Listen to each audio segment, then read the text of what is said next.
Hello there and welcome back to the channel. Today we're going to talk about the cost of living here in Thailand. There are lots of variables to these amounts. So instead of just giving you an amount, I'm going to show you where to find the answer that fits your lifestyle of what you want. For example, if you're coming here as a young individual, your real estate requirements are going to be different than if you're coming as a family of 5. So the first thing we're going to talk about is real estate. How to find out what the housing market is for where you want to go. Whether you're going to Phuket, Chiang Mai, Bangkok, all those different cities, the cost is going to be different everywhere. So I'm going to give you a website that you can go to for here in Thailand. You can put in what area that you're looking to move in, and of course you can put the property type, whether you want to get a condo, whether you want to get a house, that type of thing. And you could find out what the costs are in the area you want to look for. There's no reason I'm going to give you a set amount when I live up here in the north in Chiang Mai, and that is going to be a lot cheaper than what it's going to be in Bangkok. So anyway, go onto that website. It's going to help you immensely, and it will really give you an idea of how much money you need to spend on either a condo or a house and all that good stuff. Now just know, as a foreigner, that buying a house is a little bit more complicated. There are some laws against foreigners owning some types of homes. It does seem to be that you can only own condos.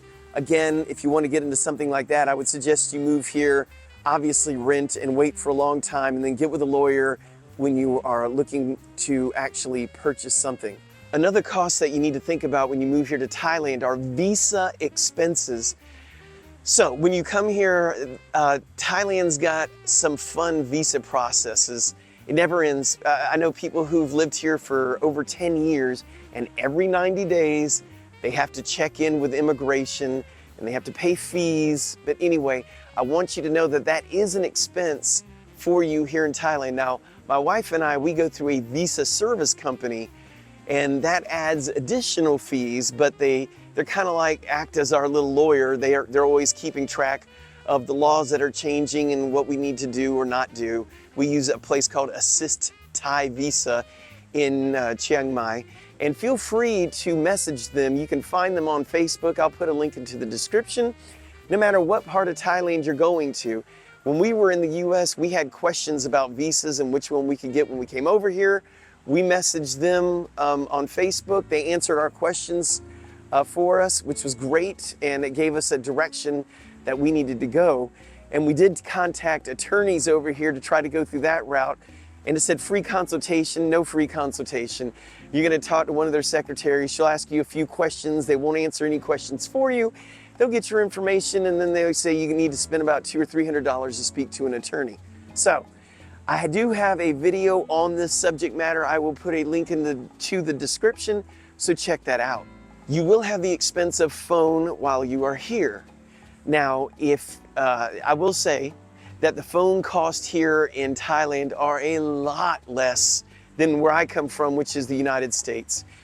We spent a lot of money on our phone plans here. They are very, very cheap here. I'm going to go ahead and stick some links for you to look for yourself, because obviously the price is going to determine what kind of plan you're looking for. So I'll put some links into the description under phone, so you can go on there and see what works for you. Now, we brought our existing phones from the United States. We paid them off because we did owe some money on them at the time. And I believe we were with Verizon Wireless. So what we did is we paid our phones off. We had Verizon unlock the phone. That means that it was locked into Verizon. They took the Verizon stuff off of it. So now I could go with any carrier I want.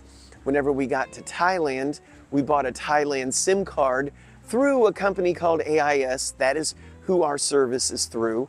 And we got their little unlimited plan, and we use that. It's unlimited data and all that other good stuff. And if I'm remembering right, I think it was about $115 US for both my wife and I, both for a year unlimited. So the cost is not that much. But anyway, look for the link in the description. Now, if you are looking to keep your phone number, and right now I'm only going to talk to the people in the United States because it's the only thing I've got experience with it, but I have a feeling it may work in other countries. If you're wanting to keep your phone number, if you are moving here permanently, then what you can do, I want you to do a Google search for something called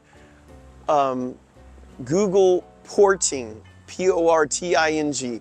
Do a Google search for that. It's got all the details in there. If I tried to go into all the details here, this video would last forever. If you are only coming here for a short time vacation or for a month or two, whatever it may be, check with your internet service provider back home and see if you can get an international plan. When we came to visit Thailand with Verizon, we just signed up for an international plan. And we've even got some friends of ours coming from the US this month, and they're with Cricket, and they're gonna use the international plan just for a month for that. Electricity. Electricity can be expensive here. It's not that cheap here. It's really gonna depend all on your usage, obviously, but your air conditioner. So if you're moving over here and you're sweating to death and you've got that air conditioner on all the time, your electricity bill can be somewhat expensive. Now, there's no way for me to gauge how much electricity you're going to use.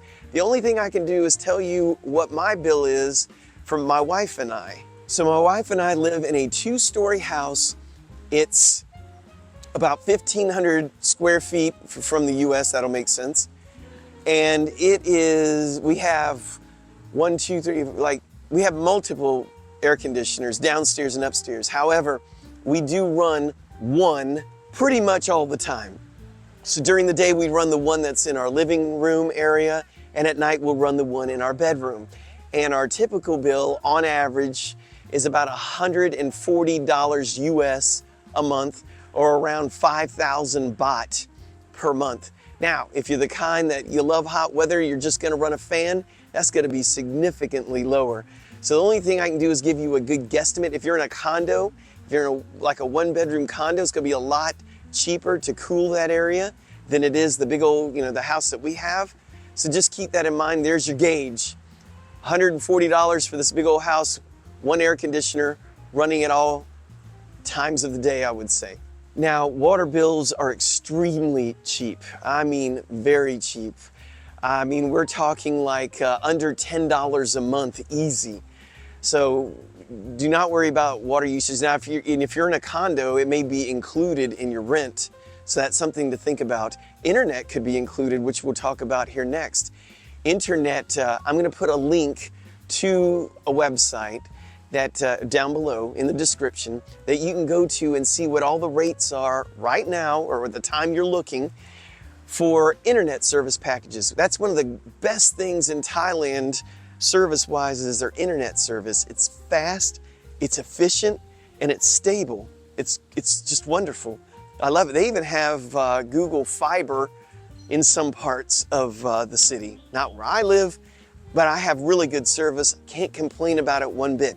So for the price of that, you can pick what plan you want. It'll give you an idea of what that would be for you per month. Now, garbage fees. I'm gonna go over all these fees because there may be something you haven't thought about.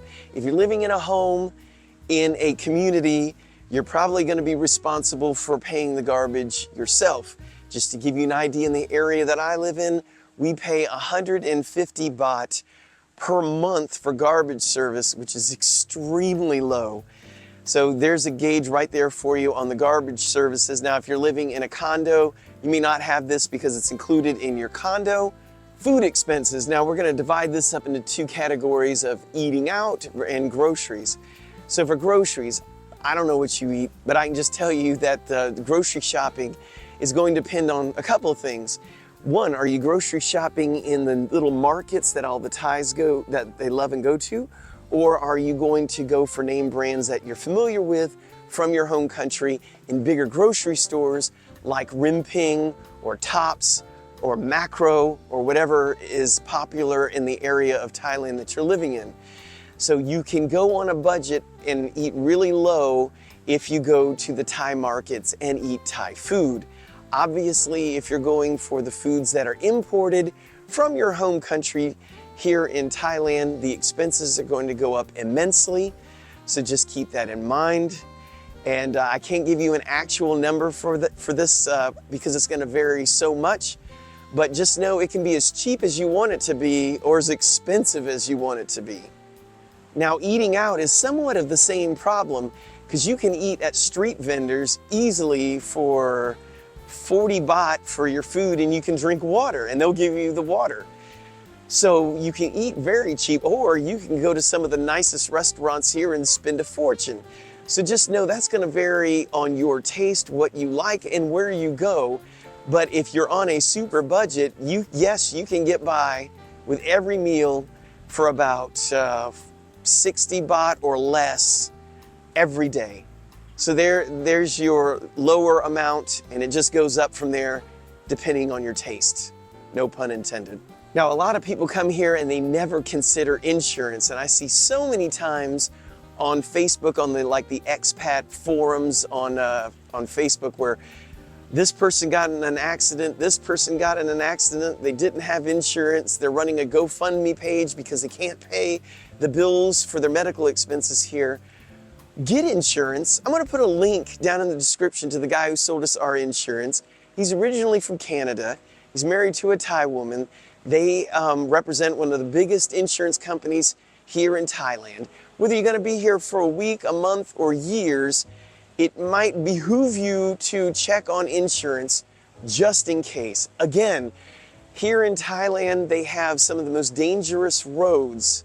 So just keep this in mind. And if you're coming here and you want to do, some extreme fun, whether it's going out on motorboats to go snorkeling, or it's to go hiking, or you want to go off-roading or bike ride, things happen. You will get injured. I won't say you will get injured, but there's a good possibility that you could get injured. You want to make sure that you're covered.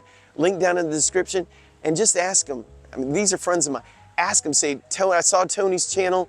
He said to check with you. Can you tell me how much it would be for? And he's going to probably need to know how old you are, how long you're going to be here, and that type of information.